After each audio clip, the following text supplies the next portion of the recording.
नमस्कार, मैं हूं आपके साथ आंचल तिवारी। आप देख रहे हैं खबरों की खबर। पश्चिम बंगाल में चुनाव के आए सभी पार्टियां चुनावी अखाड़े में उतर आई हैं।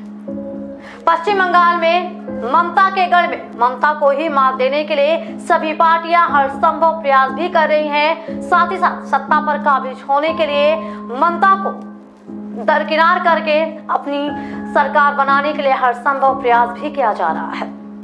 नमस्कार, आप देख रहे हैं खबरों की खबर। महाराष्ट्र, झारखंड और दिल्ली विधानसभा चुनाव में मिली हार के बाद भाजपा के सामने अब पश्चिम बंगाल में विधानसभा चुनाव की सबसे बड़ी चुनौती है।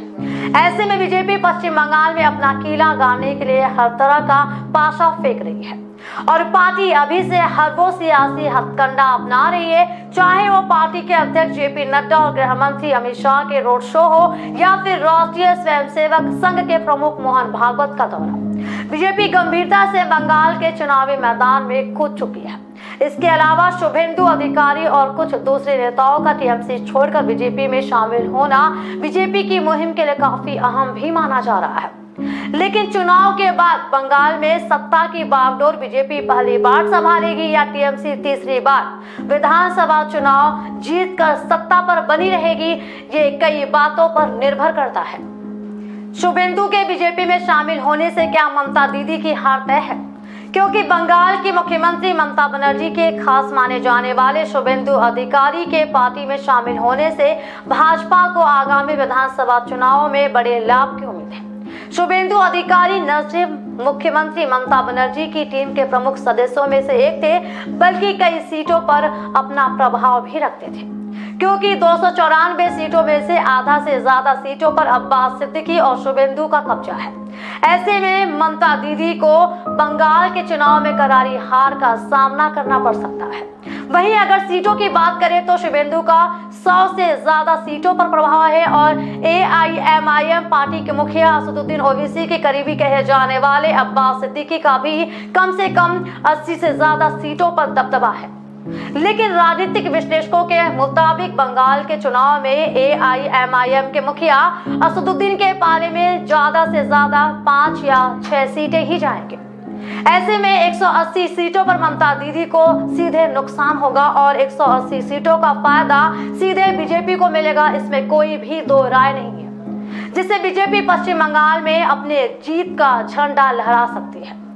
इसी कड़ी में पश्चिम बंगाल चुनाव से पहले भाजपा राज्य में अपनी पकड़ को और मजबूत करना चाहती है।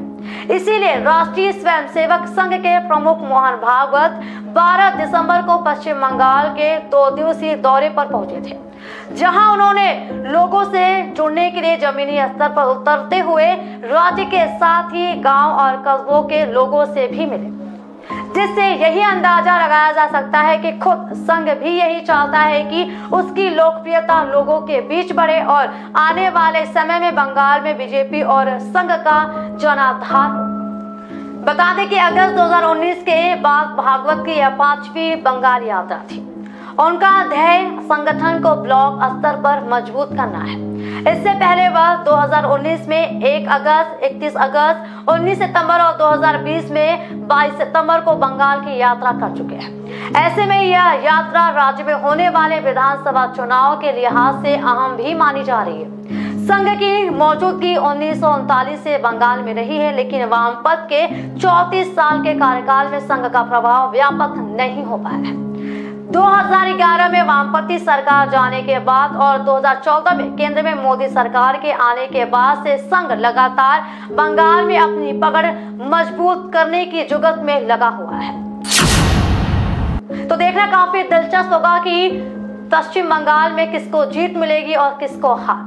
तो यदि हमारी आज की खास खबर, इसी तरह की खास खबरों के लिए जुड़े रहिए खबरों की खबर। तब तक के लिए नमस्कार।